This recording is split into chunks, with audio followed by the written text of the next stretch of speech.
Welcome everybody. আমরা গত ক্লাসে টেন্সের উপরে পড়েছিলাম। আমরা সিম্পল প্রেজেন্ট টেন্সও পড়েছি এবং জেনেছি। তো আজকে আমরা কি করব, চলো আজকে আমরা যে সিম্পল প্রেজেন্ট টেন্সের উপর কিছু এক্সারসাইজ করব। দেখব যে আমরা সিম্পল প্রেজেন্ট টেন্সটা কতটুকু ক্লিয়ারলি বুঝেছি। তাহলে চলো, সিম্পল প্রেজেন্ট টেন্স পড়ানোর সময় তোমাদের বলেছিলাম যে সিম্পল প্রেজেন্ট টেন্স কোন কোন ক্ষেত্রে ব্যবহার হয় এবং কোন নেগেটিভ কি করে বানাতে হয়, কিংবা তুমি যদি একটা সিম্পল প্রেজেন্ট টেন্সে লিখতে যাও সেখানে আমাদের কি কি প্রয়োজন হয়। তো আশা করি তোমরা ক্লাসটা দেখেছো। চলো আজকে আমরা প্রেজেন্ট কন্টিনিউয়াস টেন্সটাও পড়বো, কিন্তু তার আগে সিম্পল প্রেজেন্ট টেন্সের উপরে আমরা কিছু এক্সারসাইজ করব। তাহলে শুরু করা যাক। দেখো, এটাই বলা আছে বেসড অন প্রেজেন্ট টেন্স, অর্থাৎ সিম্পল প্রেজেন্ট টেন্সের উপরে আজকে আমরা করব কারেক্ট দ্য ফলোইং সেন্টেন্সেস। তো তোমাদের এই সেন্টেন্সগুলোকে কিন্তু কারেক্ট করতে হবে, অর্থাৎ কারেকশন করতে হবে, কিছু এরর রয়েছে। দেখো নাম্বার ওয়ানে তাহলে কি রয়েছে, mister Sharma teach us English grammar. Mister Sharma teach us English grammar. তো এই সেন্টেন্সে কোথায় এররটা রয়েছে বলো, এবং যে জায়গাটা আমাদের কারেকশন করতে হবে সেই জায়গাটা কোথায় বলো। তোমরা বুঝতে পারছো আশা করি। দেখো, টিচ দেওয়া আছে মানে অনেকের মনে হতে পারে যে এস তো অ্যাড করাই আছে, তাহলে mister Sharma third person singular number, তাহলে এস অ্যাড করা আছে, তাহলে ঠিক আছে।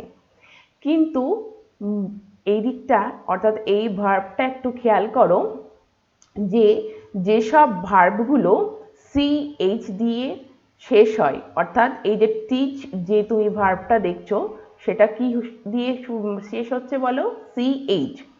তো সিএইচ দিয়ে যেসব ভার্ব তোমার কি হয়, লেখা হয়, সেখানে তোমার যখন থার্ড পারসন কি হবে, সিঙ্গুলার নাম্বার হবে, এবং টেন্সটা যখন সিম্পল প্রেজেন্ট টেন্স হবে তখন কিন্তু আমাদের এখানে শুধু এস না, আমাদের এখানে কিন্তু ইএস অ্যাড করতে হবে।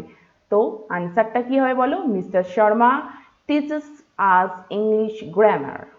Mister Sharma teaches us English grammar. পরেরটা দেখো, হি ফ্লাইজ কাইট। তো এখানে অনেকের উত্তর আসতেই পারে যে হি আছে থার্ড পারসন সিঙ্গুলার নাম্বার, তাহলে ফ্লাইজ ঠিকই তো আছে। সে ঘুড়ি ওড়ায়, তো ঘুড়ি ওড়ানোর ব্যাপারটা ঠিকই আছে, থার্ড পারসন সিঙ্গুলার নাম্বার। কিন্তু দেখো এখানে যখন দেখবে এই যে ওয়াই দিয়ে, অর্থাৎ ওয়াই দিয়ে যখন কোনো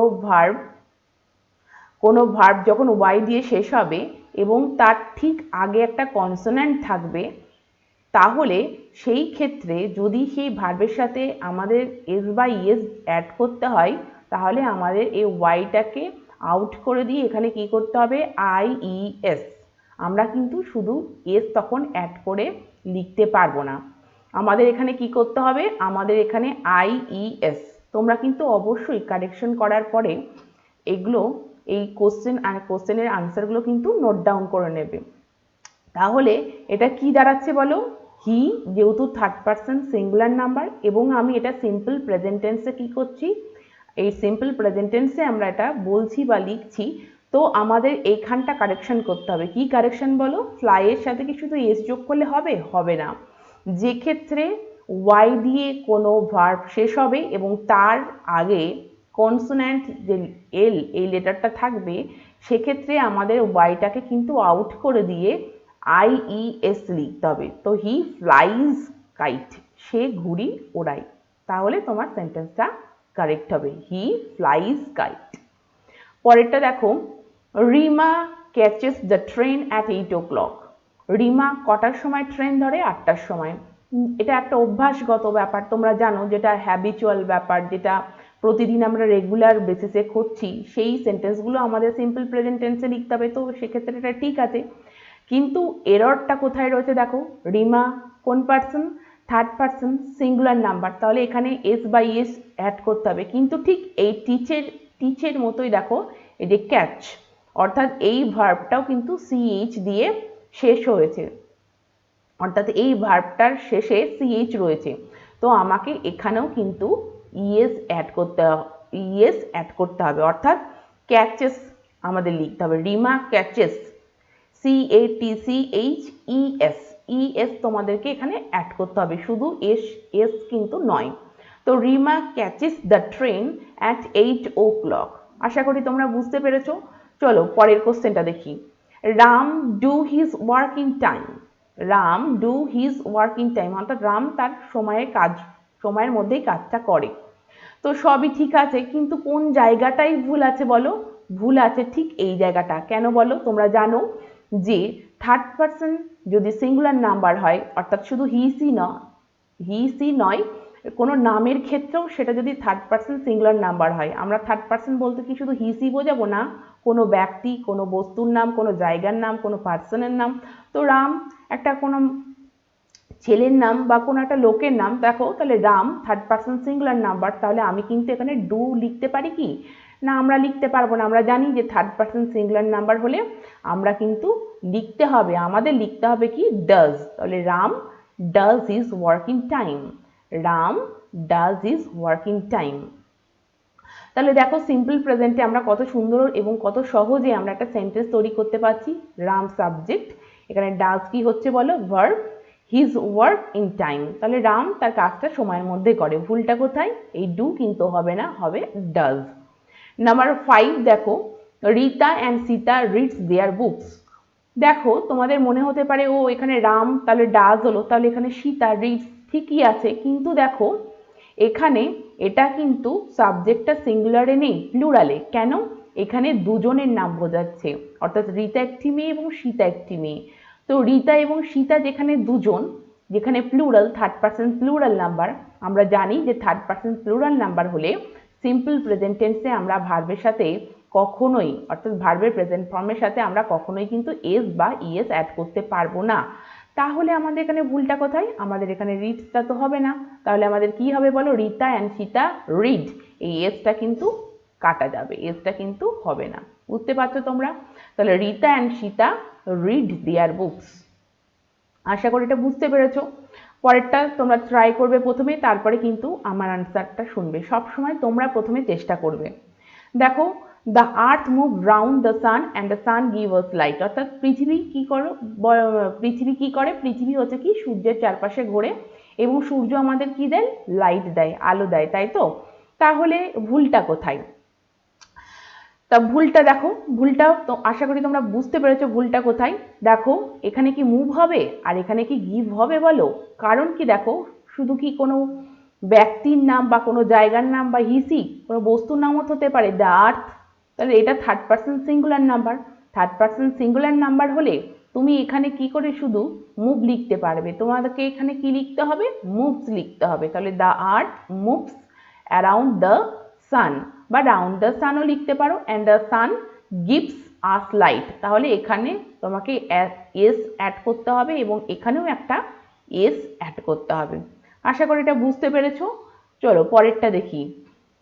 হি always buy lottery tickets but never win any prize. সে সবসময় কি করে? লটারি টিকিট কেনে, কিন্তু কখনোই সে কি করে না? কোনো প্রাইজ কিন্তু জিততে পারে না। তো ভুলটা কোথায় রয়েছে দেখো, he always buy lottery tickets but never win any prize. তাহলে হি, আমরা প্রথমেই সিম্পল প্রেজেন্ট টেন্স লেখার সময় আমাদের কি দরকার বলো? একটা সাবজেক্ট এবং একটা ভার্ব, ভার্বের প্রেজেন্ট ফর্ম। তো সাবজেক্ট আমি খুঁজবো, সাবজেক্ট এখানে কি আছে বলো? হি। আর ভার্ব কি রয়েছে? বাই, এবং এখানে কি রয়েছে? উইন। তাহলে হি কি পার্সন বলো? Third person. এটা কি প্লুরাল না সিঙ্গুলার? একজনকে বোঝাচ্ছে। তাহলে একজনকে যখন বোঝাবে তখন কি আমি বাই লিখতে পারবো? আমাকে তখন কিন্তু বাই লিখতে আমি পারবো না, তখন কি লিখতে হবে? বাইজ। তো আমাকে এখানে এস অ্যাড করতে হবে। তো এই ক্ষেত্রে তোমাদের প্রশ্ন আসতে পারে, আমরা এখানে ওয়াই আছে বলে আমরা আইএস করলাম, আর এখানে ওয়াই আছে বলে আমরা শুধু এস অ্যাড করছি কেন? এই প্রশ্নটা মনে আসতেই পারে। দেখো যখন কোনো ভার্ব, সেই ভার্বটা ওয়াই দিয়ে শেষ হবে এবং তার আগে, ঠিক তার আগের লেটারটা ভাওয়েল থাকবে, তখন কিন্তু সেই ওয়াইটা আউট করে দিয়ে আমাদের আর আইএস লেখার প্রয়োজন নেই। সেই ক্ষেত্রে আমাদেরকে কি করতে হবে? শুধু এসটা অ্যাড করলেই হয়ে যাবে। তাহলে বুঝতে পারছো, ওয়াইয়ের আগে যখন ভাওয়েল থাকবে তখন আমাদের থার্ড পারসন সিঙ্গুলার নাম্বার হলে সাবজেক্ট, তাহলে এক্ষেত্রে আমাদের শুধু এস অ্যাড করলেই হবে, অর্থাৎ বাইস, BUYS, শুধু এস অ্যাড করলেই হয়ে যাবে। তাহলে এখানে কি, হি always বাইজ lottery tickets but never, এখানে উইন কি হবে বলো, কেননা এখানে তুমি দেখছো এখানে সাবজেক্টটা কি আছে, সাবজেক্টটা হি, এই হিকে ফলো করেই কিন্তু এই উইনটা আসছে। তো উইন এখানে বসলে কি হবে, এটা যেহেতু সিম্পল প্রেজেন্ট টেন্সে, তাহলে আমরা কিন্তু এটা উইন লিখতে পারবো না, আমাদেরকে কি লিখতে হবে, wins, he always buys ticket, lottery tickets and never wins any prize. তাহলে বুঝতে পারলে আনসারটা। পরেরটা দেখো, number 8, we stay in Kolkata, আমরা কোথায় বাস করি বলো, কলকাতায়। তো কলকাতায় বাস করি, তাহলে ভুলটা কোথায় রয়েছে, ভুলটা কোথায় আছে তোমরা প্রথমে ট্রাই করবে, তারপরে আমার আনসার শুনবে। দেখো উই স্টে ইন কলকাতা, ভুলটা এই জায়গাটায় রয়েছে, স্টে, অর্থাৎ কোনো জায়গায় যখন আমরা বাস করি কলকাতায়, এর মাধ্যমে বক্তা কি বলতে চাইছে বলো, বক্তা বলতে চাইছে যে সে পার্মানেন্টলি কলকাতাতে বাস করে, সে কিন্তু বলতে চাইছে না কলকাতাতে বেড়াতে গিয়েছি, সেখানে কয়েকদিনের জন্য থাকছি। যেখানে আমরা পার্মানেন্টলি বাস করব সেই জায়গায় কিন্তু আমরা স্টে লিখতে পারবো না। কোথাও বেড়াতে গেলাম, কোনো জায়গায় কিছুদিনের জন্য থাকলাম, for 5 days, for 7 days, for 10 days, সেই জায়গায় আমরা কিন্তু স্টে লিখতে পারি। কিন্তু কোনো জায়গায় আমরা যখন বাস করব তখন কিন্তু আমরা স্টে লিখতে পারবো না। তাহলে ভুলটা কোথায় রয়েছে বলো, এই স্টেটা কিন্তু এখানে হবে না, কি হবে, উই লিভ ইন কলকাতা, আমরা কোথায় বাস করি বলো, আমরা কলকাতায় বাস করি। তাহলে এখানে কি স্টে হবে, স্টে হবে না, এখানে কি হবে, লিভ হবে। তাহলে আশা করি তোমরা এই প্রত্যেকটা কোশ্চেনের আনসার বুঝতে পেরেছো এবং নিজেরাও করতে পেরেছো। যদি কোনো জায়গায় বুঝতে অসুবিধা হয় অবশ্যই আমাকে কমেন্টের মাধ্যমে জানাবে। চলো তাহলে আমরা সিম্পল প্রেজেন্টের উপরে কিছু এক্সারসাইজ করলাম, আমরা পরবর্তী সময়ে আরও প্রচুর এক্সারসাইজ করব। আমরা প্রত্যেকটা টেন্স করার পরে একটু নিজেদেরকে দেখে নিচ্ছি যে ব্যাপারটা আমরা ঠিকঠাক করে বুঝেছি কিনা। এবার চলো তাহলে আমরা প্রেজেন্ট কন্টিনিউয়াস টেন্সটা দেখি, যে প্রেজেন্ট কন্টিনিউয়াস টেন্সটা কি। চলো প্রেজেন্ট কন্টিনিউয়াসটা কি, আমরা সিম্পল প্রেজেন্ট পড়েছি, তাহলে এবার প্রেজেন্ট কন্টিনিউয়াসটা কি বলো। দেখো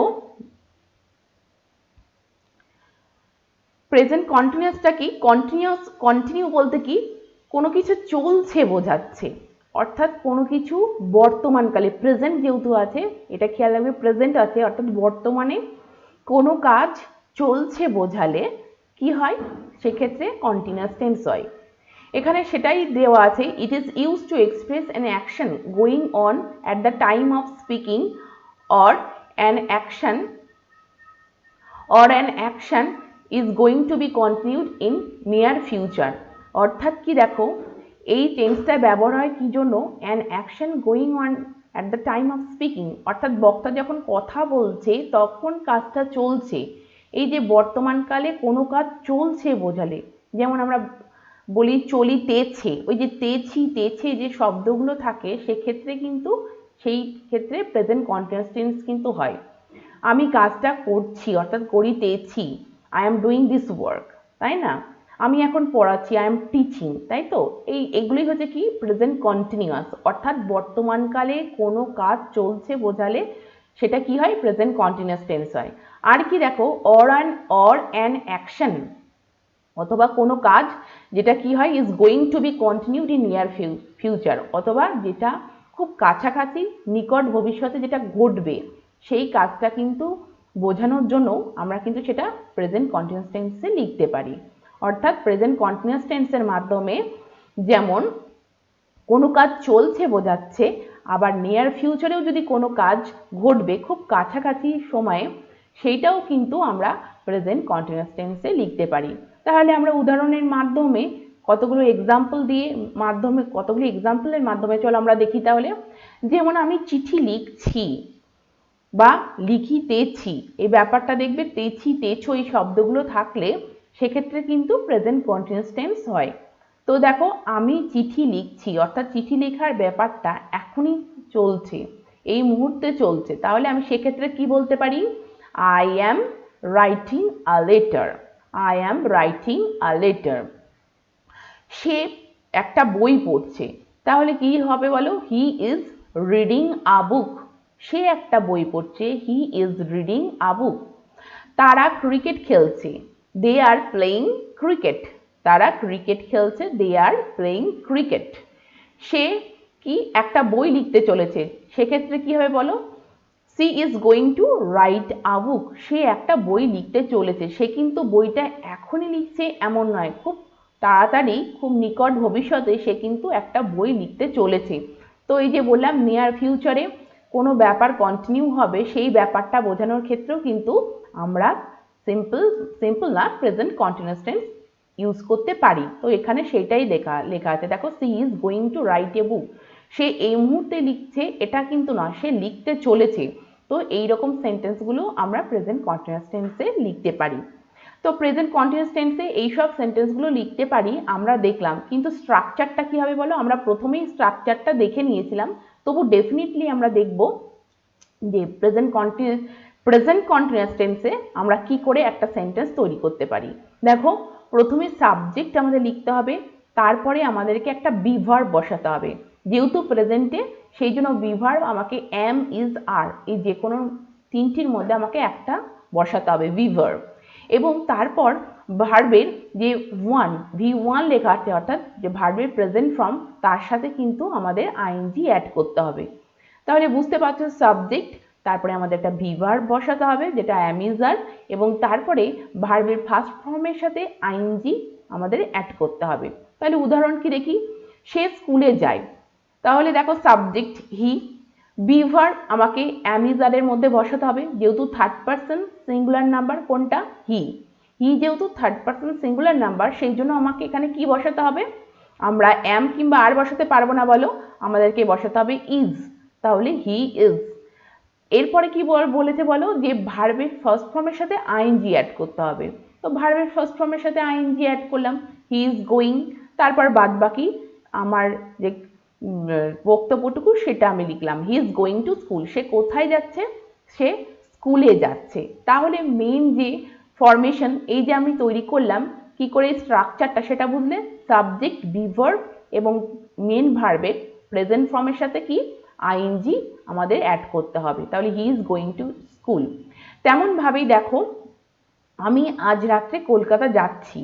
আর এই নয় যে আমি এখনই যাচ্ছি, আজ রাত্রে, অর্থাৎ নিকট ভবিষ্যতে। সেক্ষেত্রেও দেখো এইভাবেই তৈরি হয়েছে, আই সাবজেক্ট, আয়ের পরে আমরা কি করতে পারি না, ইজ বা আর বসাতে পারি না, কারণ এটা কি ফার্স্ট পারসন সিঙ্গুলার নাম্বার, তাই তো। তাহলে আই অ্যাম, গো হচ্ছে কি বলো, মেন ভার্ব, গো এটা প্রেজেন্ট ফর্ম, তার সাথে আমরা আইএনজি অ্যাড করলাম। তাহলে I am going to Kolkata tonight. তাহলে আজ রাতে আমরা কলকাতা যাচ্ছি।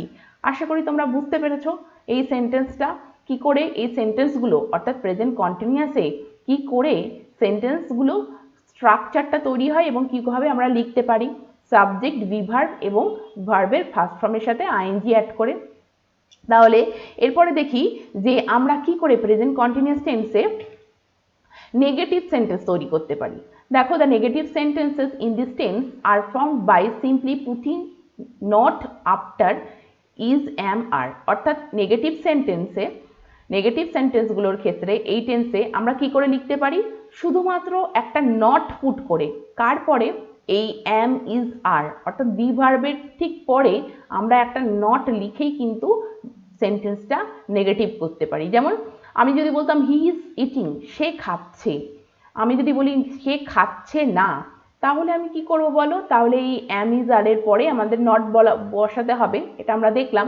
তাহলে হি ইজ নট ইটিং, তাহলে নটটা কোথায় আমরা প্লেস করলাম, ঠিক বি ভার্বের পরে, he is not eating, he is not eating. পরেরটা দেখো, আই অ্যাম নট রিডিং, আমি পড়ছি, আই অ্যাম রিডিং।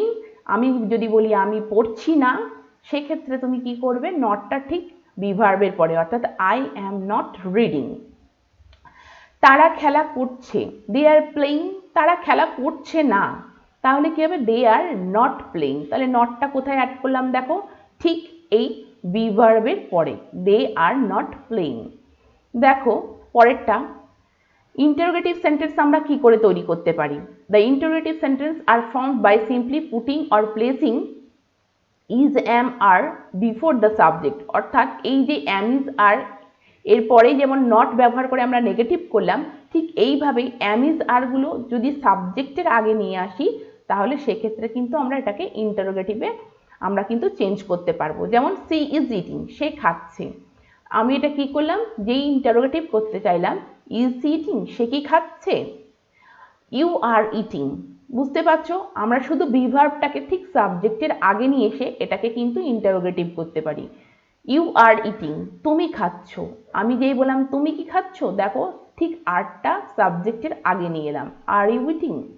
তারা খাচ্ছে না, দে আর নট ইটিং, দেখো আরটা ঠিক কোথায় নিয়ে এলাম, আরটা ঠিক সাবজেক্টের আগে নিয়ে এলাম। আর দে নট ইটিং, তারা কি খাচ্ছে না। তাহলে প্রত্যেকটা ক্ষেত্রেই দেখো আমরা যখন ইন্টারোগেটিভ সেন্টেন্সে চেঞ্জ করছি বা ইন্টারোগেটিভ সেন্টেন্সে কোন কন্টিনিউয়াস টেন্সে লিখছি, সেক্ষেত্রে আমাদেরকে কি করতে হবে, ইন্টারোগেটিভ করতে গেলে বাক্যটিকে আমাদেরকে এই যে বি ভার্ব সেটা ঠিক সাবজেক্টের আগে নিয়ে আসতে হবে, ঠিক সাবজেক্টের আগে। প্রত্যেকটা দেখো এখানে সি, এখানে ইউ, এখানে দে, প্রত্যেকটাই সাবজেক্টের আগেই দেখো বি ভার্বগুলো কিন্তু এখানে বসানো হয়েছে। যেমন ইজ, সি, আর ইউ, আর দে। বুঝতে পারছো তাহলে প্রত্যেকটা ক্ষেত্রে কিভাবে নেগেটিভ সেন্টেন্স এবং কিভাবে ইন্টারোগেটিভ সেন্টেন্স তৈরি হচ্ছে। পরেরটা দেখো, আমরা যে ধরো আমরা নেগেটিভ সেন্টেন্স, ইন্টারোগেটিভ সেন্টেন্স এবং প্রেজেন্ট কন্টিনিউয়াস টেন্সের উপরে যে পড়লাম, তাহলে এবার আমরা দেখি যে আমরা কতটুকু বুঝতে পেরেছি। তাহলে এখানে দেখো কারেক্ট দ্য ফলোইং সেন্টেন্স, অর্থাৎ আমরা সিম্পল প্রেজেন্ট টেন্স পড়লাম, প্রেজেন্ট কন্টিনিউয়াস টেন্স পড়েছি। তো এবার আমরা দেখব যে এই সেন্টেন্সগুলো আমরা ঠিক করে বুঝতে পারছি কিনা এবং এখানে কোথায় ভুল রয়েছে সেটা ফাইন্ড আউট করতে পারছি কিনা, এবং সেটা ফাইন্ড আউট করার পর আমাদেরকে কি করতে হবে, এটা লিখে নিতে হবে খাতায়। তো আমি এখানে কারেকশন করার পরে কিন্তু লিখিনি, তোমরা অবশ্যই কারেকশন করে এগুলোকে খাতায় নোট ডাউন করে নেবে। তো তোমাদের প্রথম কাজ হবে নিজেরা বোঝার চেষ্টা করা যে কোন জায়গাটা ভুল রয়েছে, তারপরে আমার আনসারটা শুনবে। প্রথমে নিজেরা ট্রাই করবে, তারপরে আমার আনসারটা শুনবে। তো নাম্বার ওয়ানে কি রেখেছি দেখো, I am taking exercise everyday. মানেটা বোঝানো এখানে সেটাই হচ্ছে যে আমি প্রতিদিন ব্যায়াম করি, I am taking exercise everyday. কিন্তু কোন জায়গাটায় এই এররটা রয়েছে সেটা তোমাদেরকে বুঝতে হবে।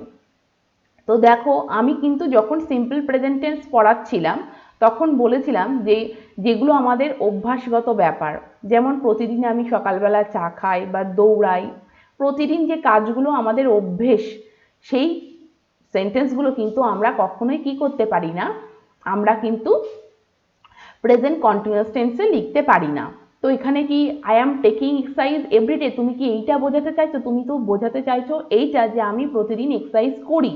সেক্ষেত্রে কন্টিনিউয়াস টেন্সে লেখার এটা আমাদের কোনো প্রয়োজন নেই, আমরা এটা সিম্পল প্রেজেন্টেই লিখতে পারি। তাহলে ভুলটা কোথায় রয়েছে দেখো, ঠিক এই জায়গাটায় আই অ্যাম টেকিং এখানে কিন্তু লেখার কোনো আমাদের প্রয়োজন নেই। আমাদের এখানে কিন্তু অ্যাম টেকিং লেখার কিন্তু প্রয়োজন নেই, আমরা এখানে শুধুমাত্র আই টেক এক্সারসাইজ এভরিডে, অর্থাৎ আমরা সিম্পল প্রেজেন্ট টেন্সেই কিন্তু এই সেন্টেন্সটা লিখতে পারি। এটা বুঝতে পারছো আশা করি, যেটা আমাদের নিয়মিত অভ্যেস, আমাদের যেটা নিয়মিত একটা অভ্যেসের ব্যাপার আমাদের কাছে, সেটা কিন্তু আমরা কন্টিনিউয়াসে লিখতে পারবো না, সেটা আমাদেরকে কি করতে হবে, প্রতিদিনের ঘটনা, সেক্ষেত্রে আমরা সেগুলো সেই সেন্টেন্সগুলোকে আমরা অবশ্যই সিম্পল প্রেজেন্ট টেন্সে লিখবো। তো সিম্পল প্রেজেন্ট টেন্সে লিখলে আমাদের এখানে অক্সিলারি ভার্ব কিংবা ভার্বের মেন ভার্বের সাথে আইএনজি অ্যাড করার কোনো প্রয়োজন নেই, আমরা শুধুমাত্র সাবজেক্ট এবং একটা ভার্ব লিখে কিন্তু কি করতে পারি, আমরা একটা সিম্পল প্রেজেন্ট করতে পারি। তাহলে আই টেক এক্সারসাইজ এভরিডে, বুঝতে পেরেছো? তাহলে দ্বিতীয় সেন্টেন্সটা পড়ো, দেখো কোথায় এররটা রয়েছে, the coffee is testing bitter, অর্থাৎ মানেটা এটাই বোঝাতে চাইছে যে কফির স্বাদটা কি তেতো। তাহলে the coffee is testing bitter, ভুলটা কোথায় রয়েছে দেখো, এই রকম সেন্টেন্সের ক্ষেত্রে যেখানে তুমি টেস্ট করছো, অনুভব করছো কোনো কিছু, স্বাদ গ্রহণ করছো, কোনো কিছু ফিল করছো, টেস্ট করছো, প্রেফার করছো, লাইক করছো, তো সেই সব সেন্টেন্সগুলোর ক্ষেত্রে কিন্তু আমরা প্রেজেন্ট কন্টিনিউয়াস টেন্সে লিখতে পারবো না। এখানে মানেটা অ্যাকচুয়ালি বোঝাচ্ছে যে কফিটার স্বাদ কি তেতো, তো এখানে আমার কন্টিনিউয়াসে লেখার কোনো প্রয়োজন নেই, ইজ টেস্টিং কি লেখার দরকার আছে বলো? দ্য কফি টেস্টস বিটার, অর্থাৎ শুধুমাত্র সাবজেক্ট এবং একটা ভার্ব হলেই আমরা লিখতে পারি। এটা এই সেন্টেন্সটিকে আমাদেরকে কিন্তু কন্টিনিউয়াসে লেখার কোনো প্রয়োজন নেই। এটা একটা সাধারণভাবে একটা কোনো কথা বলা হচ্ছে, অর্থাৎ কফিটার কি, the coffee has a bitter test, তাই তো, যে কফি কি আছে, দেখতেও একটা স্বাদ। তো এখানে কন্টিনিউয়াসে আমরা কি বোঝাবো? এটা একটা সাধারণ ব্যাপার, এটা স্বাদের ব্যাপার বলছে, যে কফিটার টেস্টের কথা বলছে, সেহেতু আমাদেরকে এখানে কি করতে হবে? শুধুমাত্র সিম্পল প্রেজেন্ট টেন্সে এই সেন্টেন্সটাকে লিখতে হবে। তো আমাদের এখানে কিন্তু প্রেজেন্ট কন্টিনিউয়াসে লেখার প্রয়োজন নেই, আমাদের এটা শুধু লিখলেই হবে the coffee tastes bitter, the coffee tastes bitter, অর্থাৎ টেস্টের সাথে এস অ্যাড করলেই তুমি কিন্তু টেস্ট পেয়ে যাবে এবং বিটার, এবং এই সেন্টেন্সটা কিন্তু সিম্পল প্রেজেন্ট টেন্সে আমাদেরকে লিখতে হবে। পরেরটা চেষ্টা করো। Why do you smell the milk, is it sour? তুমি কেন দুধটা কেউ নিয়ে হয়তো সেই দুধটা কি করছে, শুকছে, তখন জিজ্ঞাসা করছে যে ইজ ইট সোর, তখন কেউ একজন জিজ্ঞাসা করছে এটা কি টকে গিয়েছে, অর্থাৎ নষ্ট হয়ে গিয়েছে। তো এই যে ব্যাপারটা, এই ব্যাপারটার ক্ষেত্রে বলো তাহলে এই সেন্টেন্সে কোথায় ভুলটা রয়েছে? Why do you smell the milk, is it sour? তাহলে ভুলটা কোথায় রয়েছে দেখো এই সব সেন্টেন্স, এখানে দেখো স্মেলটা আমরা কিন্তু এই রকম স্মেল দিয়ে যখন কোনো সেন্টেন্স লিখি সেক্ষেত্রেও কিন্তু আমরা সিম্পল প্রেজেন্টে লিখতে হয় আমার। যেমন আই স্মেল দ্য গ্যাস, কোনো একটা জিনিস আমি শুকছি, সেক্ষেত্রে আমি সিম্পল প্রেজেন্টে লিখতে পারি। কিন্তু যখন কোনো কিছু খোঁজার চেষ্টা করা হচ্ছে, সে কাজটা সেই সময় করছে, অর্থাৎ দুধটা কি করছে, সে দুধের গন্ধটা নিচ্ছে, কেননা সে কোনো কিছু তার মধ্যে খুঁজে বার করার চেষ্টা করছে যে দুধটা নষ্ট হয়ে গিয়েছে কিনা, সেক্ষেত্রে কাজটা তার চলছে। সেক্ষেত্রে আমাদেরকে কিন্তু এখানে হোয়াই ডু ইউ ডু দিয়ে কিন্তু তখন কোশ্চেন করলে হবে না, তখন আমাদেরকে কিন্তু এই সেন্টেন্সের ক্ষেত্রে কি করতে হবে? প্রেজেন্ট কন্টিনিউয়াস টেন্সে কিন্তু আমাদের লিখতে হবে। এক্ষেত্রে কি বলো? Why are you smelling the milk, why are you smelling, অর্থাৎ এখানে আমাদেরকে এটাকে প্রেজেন্ট কন্টিনিউয়াসে লিখতে হবে। Why are you smelling the milk, is it sour? এটা কি টকে গিয়েছে বা এটা নষ্ট হয়ে গিয়েছে, তুমি সেই জন্য এর গন্ধ শুকছো, কেন তুমি এই দুধের গন্ধটা শুকছো, অর্থাৎ কাজটা বক্তা করছে। তো সেই জন্য এখানে আমাদেরকে কি করতে হবে? সিম্পল প্রেজেন্ট টেন্সে কিন্তু এই সেন্টেন্সটা লিখলে হবে না, আমাদেরকে কি করতে হবে? এটা প্রেজেন্ট কন্টিনিউয়াসে লিখতে হবে। পরেরটা দেখো, are you feeling the house shaking, তুমি কি অনুভব করছো যে বাড়িটা কাঁপছে? তো এখানে যখন অনুভব করা, যখন সেন্স বোঝাবে, যখন সেন্স বোঝাবে মানে তুমি কোনো কিছু ফিল করছো, তখন কিন্তু সেই সেন্টেন্সগুলো আমরা কন্টিনিউয়াসে লিখতে পারবো না। সেক্ষেত্রে আমাদেরকে কি করতে হবে? সিম্পল প্রেজেন্টে কিন্তু আমাদের এইসব সেন্টেন্সগুলো লিখতে হবে। তো এখানে কি করতে হবে বলো? এটা কন্টিনিউয়াসে করা আছে ইন্টারোগেটিভে, তোমাকে এটা সিম্পল প্রেজেন্টে করতে হবে। তাই do you feel the house shaking, তুমি কি অনুভব করছো যে বাড়িটা কাঁপছে? এই যে সেন্স ব্যাপারটা, সেক্ষেত্রে কিন্তু আমরা এটাকে কন্টিনিউয়াসে লিখতে পারবো না, আমাদেরকে এটা সিম্পল প্রেজেন্টে লিখতে হবে। সিম্পল প্রেজেন্টে লিখতে গেলে, কোনো কোশ্চেন করতে গেলে কি করতে হবে বলো? আমাদেরকে এখানে ডু দিয়ে কোশ্চেন করতে হবে। ডু ইউ ফিল, তখন কিন্তু এখানে আইএনজি এবং এখানে আর, এটা কিন্তু কোনোভাবেই এটা কাজে লাগবে না, অর্থাৎ এখানে আরটা আমাদের লিখতে হবে না, এখানেও আইএনজিটা হবে না, তার কারণ আমরা এটা সিম্পল প্রেজেন্ট টেন্সে আমাদেরকে এটা লিখতে হবে সিম্পল প্রেজেন্টে। সেই জন্য সিম্পল প্রেজেন্টে যদি আমরা ইন্টারোগেটিভ সেন্টেন্সে লিখতে চাই, আমাদেরকে কি করতে হবে? প্রথমেই ডু বসাতে হবে, কারণ দেখছো এটা সেকেন্ড পারসন আছে, তাহলে do you feel the house shaking. পরেরটা দেখো, এই ফিলস ব্যাপারটাই রয়েছে কি, the doctor feels her pulse, অর্থাৎ ডক্টর কি করছে? তার পালসটা অনুভব করার চেষ্টা করছে, যে তার কোনো প্রবলেম আছে বা কিছু আছে কিনা, এই ব্যাপারটা অনুধাবন করার চেষ্টা করছে। তো সেক্ষেত্রে আমরা কিন্তু ফিল বলতে পারি না, সেক্ষেত্রে আমাদেরকে এখানে কি করতে হবে? The doctor is feeling her pulse, অর্থাৎ ডক্টর কি চেষ্টা করছেন? তার পালসটা দেখার চেষ্টা করছেন যে তার কোনো অসুবিধা রয়েছে কিনা। তো এই কাজটা এখানে চলছে বোঝাচ্ছে, এক্ষেত্রে কিন্তু কোনো অনুভব করার ব্যাপারটা নয়, যেটা এখানে রয়েছে, যেটা নাম্বার 4-এ রয়েছে। নাম্বার 5-এ কিন্তু ব্যাপারটা কোনো কিছু ট্রাই করা হচ্ছে, অর্থাৎ কোনো কাজ চলছে, তার ডক্টর তার পালসটা ফিল করার চেষ্টা করছেন, সেই জন্য আমাদেরকে এখানে লিখতে হবে the doctor is feeling her pulse. The doctor is feeling her pulse. এবং এই সেন্টেন্সটি তখন কিন্তু সিম্পল প্রেজেন্টে আর হবে না, তখন কিসে লিখতে হবে বলো? এই সেন্টেন্সটি তখন আমাদেরকে প্রেজেন্ট কন্টিনিউয়াসে লিখতে হবে। তাহলে এখানে ফিলসটা কেটে তোমরা কি করবে? The doctor is feeling her pulse. তাহলে তোমরা বুঝতে পারলে যে আমরা কোন কোন ক্ষেত্রে সিম্পল প্রেজেন্ট ব্যবহার করতে পারি বা কোন কোন ক্ষেত্রে আমরা প্রেজেন্ট কন্টিনিউয়াস টেন্স ব্যবহার করতে পারি। যদি তোমাদের বুঝতে কোনো জায়গায় অসুবিধা হয় তাহলে অবশ্যই তোমরা কিন্তু কমেন্টের মাধ্যমে আমাকে জানাবে। তাহলে আমরা আজ এক্সারসাইজ করলাম সিম্পল প্রেজেন্ট টেন্সের উপরে, আমরা কতগুলো এক্সারসাইজ করলাম, আশা করি এগুলো বুঝতে পেরেছো। প্রেজেন্ট কন্টিনিউয়াস টেন্স বুঝেছি এবং তারপরে কি করলাম, আমরা কিছু এক্সারসাইজ করলাম। পরবর্তী সময়ে প্রত্যেকটা টেন্স কমপ্লিট করার পরেই এক্সারসাইজ করাবো এবং শেষে আরও প্রচুর এক্সারসাইজ আমরা করব। তো তোমরা প্রত্যেকটি ক্লাস যত্ন সহকারে দেখার পরে অবশ্যই কোন জায়গায় অসুবিধা হলে অবশ্যই কমেন্টের মাধ্যমে জানাবে। তাহলে আজকের ক্লাস এইটুকুই, আবার পরবর্তী ক্লাসে তোমাদের সাথে দেখা হবে। Thank you very much for watching this video. Thank you.